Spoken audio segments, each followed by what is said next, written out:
چلو در رسول پہ چلتے، آؤ حضور کی بارگاہ۔ کہتے ہیں نبی پاک کی بارگاہ میں آئے، حضور نے چہرے دیکھے، کریم سے مسئلہ نہیں پوچھنا پڑا۔ میرے مصطفیٰ کریم نے فرمایا بھوک لگی ہوئی ہے تم تینوں کو؟ 3-4 دن ہو گئے؟ اللہ کے رسول نے فرمایا مجھے پورا ہفتہ ہو گیا ہے۔ سبب کچھ اور ہے جس کو تو خود سمجھتا ہے۔ زوال بندہ مومن کا بے زری سے نہیں، بھوک نقصان کا وجہ نہیں بنی، وجہ کوئی اور بنی ہے۔ رشوتیں جو بازار گرم ہوئے ہیں لوٹ مار کے، یہ روٹی کے لیے نہیں، یہ زیادہ کھانے کے لیے، یہ بینک بیلنس کے لیے گرم ہے۔ یہ لوٹ مار کا مقصد کوٹھیاں بنانا ہے، روٹی کا تو رب کریم کا وعدہ ہے۔ جو روز روتا ہے شام کو کہ میرا کاروبار کوئی نہیں، اصل میں کہتا ہے بنگلہ کوئی نہیں، اصل میں کہتا ہے کار کوئی نہیں، پجارو کوئی نہیں، روٹی تو اللہ عطا فرماتا ہے، اس کا وعدہ ہے۔ فرمایا حضور نے 3 دن بیت گئے، چلو۔ میرا بے تکلف صحابی ہے ابو الحسن انصاری، وہ بڑے نصیب والے ہوتے ہیں جن کو میرے نبی پاک خود کہتے تھے کہ تیری فلانی ذمہ داری ہے۔ اس زمانے کا تو کسی کو کہہ دیا جائے یہ تیری ذمہ داری ہے تو کہتا ہے یہ تو پھٹیکے ڈالنے لگ گیا، یہاں سے تو چھٹی کر جانی چاہیے۔ خوش ہوتے تھے صحابہ کہ ہماری ذمہ داری لگی۔ کہتے ہیں حضرت ابو الحسن انصاری کے گھر گئے، نبی پاک نے فرمایا بھوک بڑی لگی ہے، کھانا لا۔ کہتے ہیں حضور نے اسے کہا تو اس آدمی کو تو وجد ہی ہو گیا، اس نے کہا میرے اتنے نصیب کہ حضور کا یہ کھانا کھلا۔ آؤ دیکھو دنیا والوں، آج جو سب سے زیادہ عزت والا ہے وہ میرا مہمان بنا ہوا ہے۔ فرماتے ہیں وہ دوڑے گئے، بکری اٹھائی، ذبح کی، بیوی کو کہنے لگے روٹی تیار کر، ادھر کھجوریں توڑی، انگور توڑے، کہنے لگے حضور آپ جب تک تناول کریں تب تک کھانا پک جاتا ہے۔ حضرت عمر کہتے ہیں روٹی پک کے آئی، بڑا پیارا گوشت، بڑا اچھا سالن، بڑا خوبصورت خلوص والا کھانا۔ فرماتے ہیں میں نے بڑا ہی کھایا۔ نبی پاک نے نہ ایک روٹی لی اور چھوٹی چپاتی، تھوڑا تھوڑا سالن کونوں سے، اور جب نبی پاک نے کھا لیا تو حضور کی آنکھوں میں آنسو آئے۔ حضرت عمر کہنے لگے حضور روئے کیوں؟ نبی پاک نے فرمایا سوچتا ہوں 7 دن کے فاقے کے بعد کھایا ہے، پر ڈرتا ہوں رب اس کا حساب پوچھے گا تو جواب کیسے دینا ہے، اس کا حساب بھی تو دینا ہے نا جو کھایا ہے۔ تو حضرت عمر فاروق کے ہاتھ میں کچھ چیز تھی، زور سے زمین پہ ماری، کا محبوبہ 7 دن کے بعد بھی روٹی کھائے تو حساب دینا ہے۔ نبی پاک فرمانے لگے عمر وہ مالک ہے نا، تو جب دیتا ہے تو حساب نہیں لے سکتا، حساب تو دینا ہے، حساب تو دینا ہے، تیاری رکھو۔ صحابہ کرام فرماتے ہم نے ارادہ کیا کہ آج کے بعد ہم پھر فاقے کریں گے، کم کھائیں گے، اس لیے کہ حساب دینا ہے۔ میرے بھائی وہ فاقہ کشی کرتے تھے، ڈرتے تھے۔ یہاں تو لوگ کھا کے بیمار ہیں، کھاتے جا رہے ہیں، سوتے جا رہے ہیں، کھاتے جا رہے ہیں، سوتے جا رہے ہیں۔ یہ بھی وقت آئے گا رمضان شریف کا، سویرے درس پہ آؤ کہتے نیند بڑی آتی ہے، سویرے 2 سپارے پڑھ کے سویا کرو کہتے صاحب نیند بڑی آتی ہے، فجر کے بعد ہی تو وقت ہوتا ہے اللہ اللہ کرنے کا، سحری کا، کھاتے جا رہے ہیں، سوتے۔ لوگ جماعت سے نماز نہیں پڑھتے، سو جاتے، جماعت کا ثواب چھوڑ کے سو جائیں گے۔ بھائی رمضان مبارک میں فاقہ کشی کی ٹریننگ ہوتی ہے، فاقہ کشی کی تربیت لے، رمضان میں روکے اپنے آپ کو، تربیت ہوگی۔ اور ہمارے صوفیاء فرماتے ہیں جو زیادہ کھاتا ہے اس کا نفس اس کو زیادہ پہ مائل کرتا ہے، خواہشات نفس پیدا ہوتی ہیں۔ میرے نبی پاک علیہ السلام نے جوانوں کو حکم دیا ہے یا معاشر الشباب، او جوانوں، یا رسول اللہ کیا حکم ہے؟ فرمایا یا نکاح کر لو اگر طاقت ہے، نہیں طاقت تو روزے رکھو۔ حضور روزے سے کیا ہوگا؟ فرمایا تمہارا نفس کچلا جائے گا، شیطان وسوسہ اندوزی نہیں کرے گا۔ آج نوجوان بڑھ بڑھ کے کھاتا ہے، بہت زیادہ کھاتا ہے، کبھی اس ہوٹل سے کھاتا ہے، کبھی اس ہوٹل سے کھاتا ہے۔ اتنا زیادہ کھائیں گے تو نفسانی قوتیں اچھل کر کے آئیں گی، مشکل ہو جائے گا۔ شادیاں دیر سے ہوتی ہیں، ماں باپ آنکھیں بند کر کے بیٹھے ہوئے ہیں۔ اگر ماں باپ کی ذمہ داری ہو اور ماں باپ نکاح نہ کرے تو نبی پاک نے فرمایا بچے گناہ کریں گے تو جتنا گناہ بچے کو اتنا باپ کو بھی ہوگا۔ تو ماں باپ چپ ہیں، دوسرا شادی مشکل بڑی ہے، مہنگی بڑی، اور تیسرا نہیں کر رہے، کچھ لوگ تو روزے بھی نہیں رکھ رہے۔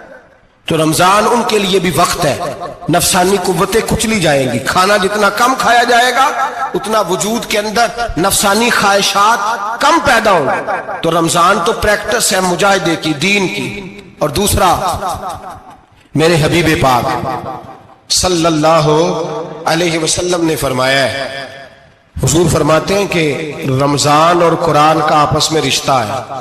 قرآن پاک کتنا پڑھنا چاہیے روزانہ؟ زیادہ سے اللہ جزا دے، امید ہے آپ زیادہ سے زیادہ ہی پڑھتے ہوں گے۔